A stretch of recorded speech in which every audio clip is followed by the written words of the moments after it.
Vs kitchen வத்த குழம்பு எப்படி வைக்கலான்னு பார்க்கலாம் வாங்க. வெங்காயம் தக்காளி இல்லாமல் ஒரு வத்த குழம்பு நல்லா டேஸ்டியாக மணமாக கொஞ்சம் நெய் ஊற்றி சாப்பிட்டோம்னா அவ்வளோ ருசியாக இருக்கும்.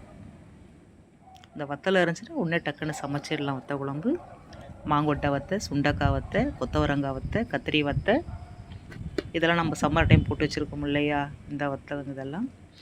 மாங்கொட்டை மட்டும் கொஞ்சம் வெந்நீரில் போட்டு நல்லா கட் பண்ணி அதில் உள்ள பருப்பை எடுத்துடணும். அது நல்லா அரிஞ்சு அந்த குழம்புல சேர்த்துக்கணும். நல்லா பூண்டு ஒரு கைப்பிடி ஃபுல்லாக ஒரு பூண்டு உரித்து வச்சுக்கணும். அவ்வளோதான் தேவையானது. நல்லெண்ணெயில் சமைச்சோம்னா சூப்பராக இருக்கும். கொஞ்சம் நல்லெண்ணெய் ஊற்றி தாளிப்பு வடகம் சேர்த்துக்கலாம். இல்லைன்னா கடுகு வெந்தயம் மட்டும் இருந்தாலும் சேர்த்துக்கலாம். தாளிப்பு வடகம் இல்லைன்னா அதை சேர்த்துக்கோங்க, ரொம்ப நல்லா வாசமாக இருக்கும். இப்போ எண்ணெய் ஊற்றி தாளிப்பு வடகம் சேர்த்துக்கலாம். நல்லா ஒரு கைப்பிடி ஃபுல்லாக உரித்த பூண்டு, அந்த பூண்டையும் சேர்த்துக்கலாம். பூண்டு நல்லா வதங்கட்டும். லெமன் சைஸில் நல்லா 1.5 லெமன் சைஸு புளி கரைச்சிருக்கும். அந்த புளி தண்ணியை கரைச்சி எடுத்து வச்சுக்கலாம் கொஞ்சோண்டு. இப்போ இருக்கிற அந்த வத்தல் ஃபுல்லாக அள்ளி அதில் போட்டு நல்லா அந்த எண்ணெயில் போட்டு நல்லா வதக்கிக்கலாம். ஒரு கொஞ்சம் நல்லா வதங்கட்டும். அதே நம்ம குழம்பு தூள் சேர்த்துக்கலாம்.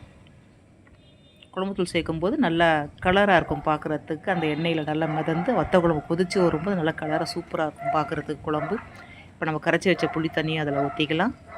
வத்தல் நல்லா கொஞ்சம் உப்பு இருக்கும், உப்பு மட்டும் பார்த்து சேர்த்துக்கலாம். இப்போ குழம்பு நல்லா கொஞ்சம் கொதிக்கட்டும். இப்போ மாங்கொட்டை வத்தலும் தண்ணியில் அலசி வச்சுருக்கோம் இல்லையா, அந்த வத்தலையும் மாங்கொட்டை வத்தலையும் போட்டுக்கலாம். இன்றைக்கி வச்சுட்டு இந்த வத்த குழம்பு மறுநாள் சாப்பிடணும், சூப்பராக இருக்கும்.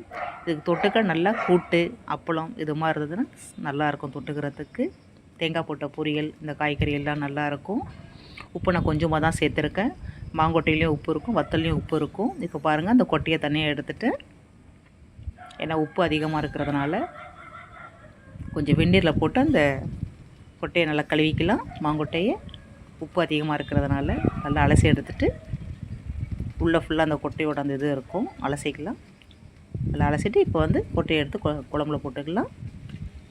நல்லா புளிப்பாக நல்லாயிருக்கும். அந்த மாங்கொட்டை சாப்பிடும்போது அவ்வளோ டேஸ்டியாக இருக்கும்.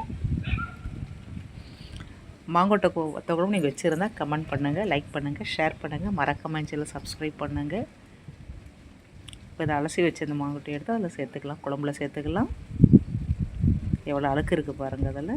அதனால தான் அலசி சேர்க்கணுங்கிறது. தண்ணி நல்லா 2-3 தண்ணி ஊற்றி அலசி அதில் சேர்த்துக்கலாம். இறக்கும்போது மிளகு பூண்டு 1 தட்டி அதில் சேர்க்கணும், அரைக்கக்கூடாது. 1 தட்டி சேர்த்துக்கணும். குழம்பு கொஞ்சம் சுண்டி வரட்டும். மிளகு எடுத்திருக்கேன், பூண்டு முழு பூண்டு எடுத்திருக்கேன் தோலோட. லைட்டாக நச்சு போடணும், நம்ம ரசத்துக்கு நச்சு போடுற மாதிரி நல்லா தட்டி அள்ளி போடணும். கருவாட்டு குழம்புக்கும் இப்படி தான் போடுவோம், இல்லைன்னா அரைச்சியும் போடலாம். வத்த குழம்பு தட்டி போட்டோம்னா நல்லா வாசமாக இருக்கும். தக்காளி வேண்டாம், வெங்காயம் வேண்டாம் இந்த குழம்புக்கு. கருவேப்பிலை கூட தேவை கிடையாது. வத்தல் மட்டும் வீட்டில் இருந்துச்சுன்னா டக்குன்னு இந்த ஒரு வத்த குழம்பை வச்சிடலாம். தஞ்சாவூர் திருவாரூர் பக்கம் ஃபுல்லாக இது ரொம்ப ஃபேமஸ். இது மாதிரி தான் வைப்பாங்க வத்த குழம்பெல்லாம். தேங்காய்லாம் அரைச்சி ஊற்ற மாட்டாங்க, இப்படி தான் வைப்பாங்க. சுடு சாதத்தில் போட்டு சாப்பிடும்போது சூப்பராக இருக்கும். இன்னொரு புடி சாதம் சாப்பிட்ணும் போல் இருக்கும், அவ்வளோ ருசியாக இருக்கும் நெய் ஊற்றி சாப்பிடும்போது. பாருங்கள் நல்லா கெட்டியாக இருக்குது பாருங்கள். ஒரு 3 நாள் 4 நாள் கூட வச்சு சாப்பிட்லாம். அந்த வத்த குழம்பு நல்லாயிருக்கும்.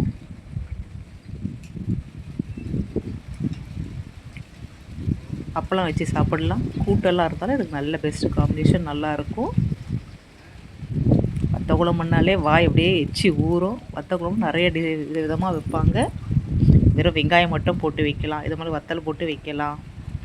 நான் கடையில் காலிஃப்ளவர் பொரிச்சிருந்தேன், அந்த காலிஃப்ளவர் கொஞ்சம் இருந்தது, அது தொட்டு சாப்பிடும். இதுக்கு அதுக்கும் சூப்பராக இருந்துச்சு. இந்த வத்த குழம்பு உங்களுக்கு பிடிச்சிருச்சுன்னா லைக் பண்ணுங்கள், கமெண்ட் பண்ணுங்கள், ஷேர் பண்ணுங்கள், மறக்காம சேனலை சப்ஸ்கிரைப் பண்ணுங்கள். சூப்பரான மாங்கொட்டை வத்த குழம்பு. தொட்டுக்கு எது இல்லைன்னாலும் இந்த வத்தலை மட்டும் கூட வச்சு கூட சாப்பிடலாம். நல்ல மணமாக ருசியாக இருக்கும்.